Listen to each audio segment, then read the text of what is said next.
Not yours. That's a new thing. I've never had the dog try and help. So, like, I'm going to tell you a story, and then when you're going to have to, you can use your hands to fly, so you can't use your hands to drink it. You can use them to stabilize you. I'll give you more directions later. Okay? Just not right now. So, have you ever heard anything about the whole ballooning? Nope. Beginning. 1783, the Montgolfier brothers, paper mill manufacturers. They worked in paper mills, and they were walking around, and they saw the ladies' dresses go, woo, and decided, I wonder why the dresses are going, woo. So they started watching it, and like looking. They thought the smoke was making them go up. So they built little things and put smoke in it, and they realized, like, see if we can make it bigger. So they made it bigger. And then they decided, well, we need it to fly, but we need it to be safe for humans.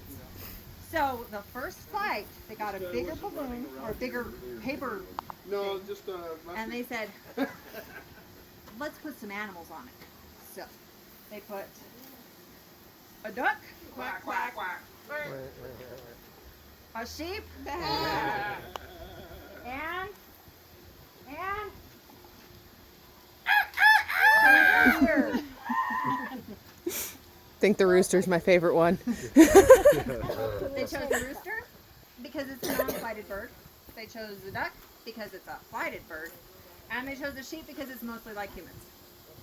So if they all survived, they are, then Terrestrial. humans more survived. Yeah, yeah. So they sent them off into the wilderness, and they flew, and they flew, and they flew, and they flew, and they landed.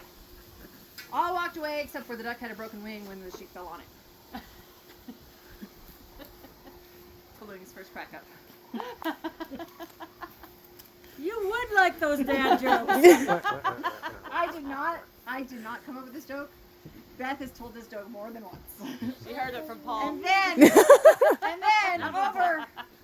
over Doug dinner that night, they decided another joke. Beth joke. They decided that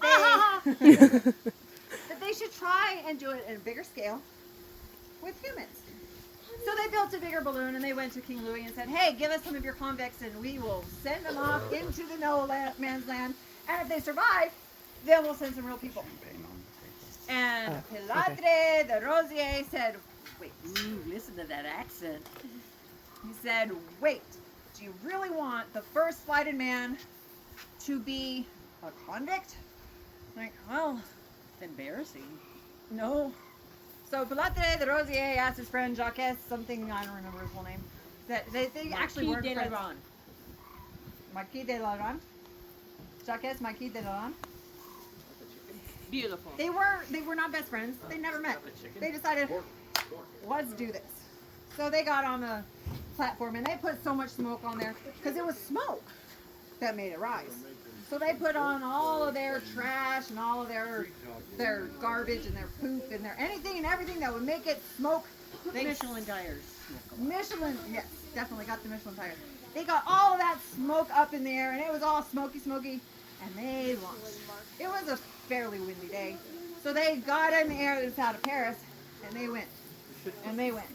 And they got on the horsebacks, chasing them. 14 miles? Couldn't catch them though. Many miles. They chased them, and then finally they came down in a farmer's field. They're dragons. It's a fire-breathing dragon, and their faces are all black.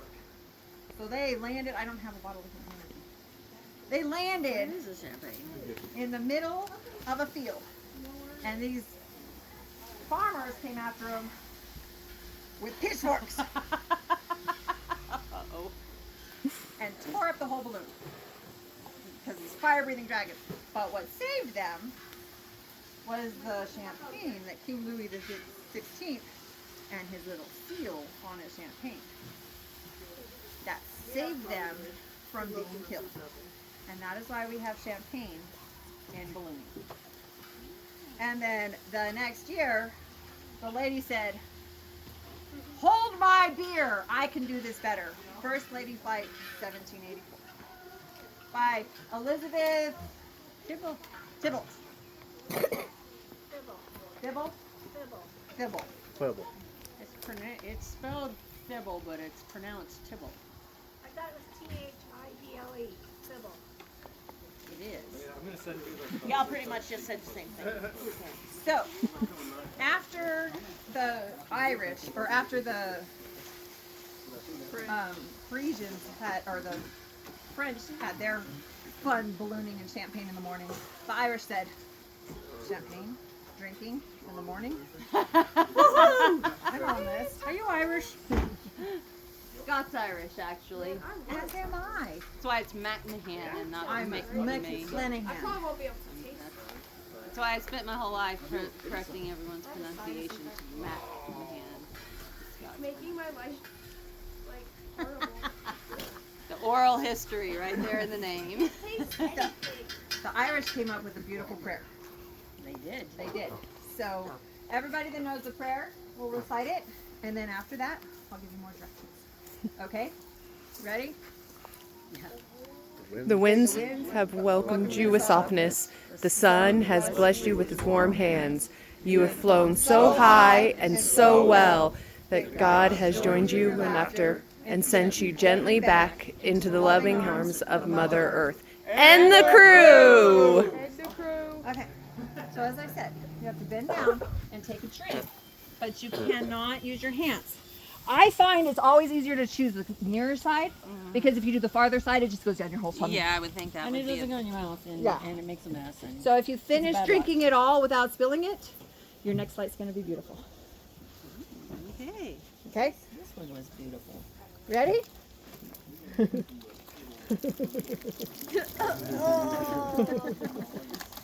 Oh, it's so. She's not spilling it though. Good job. Here you go. Yay! And now you've taken your It was just water. It was just water. Yeah, you won't. Sometimes they pour champagne on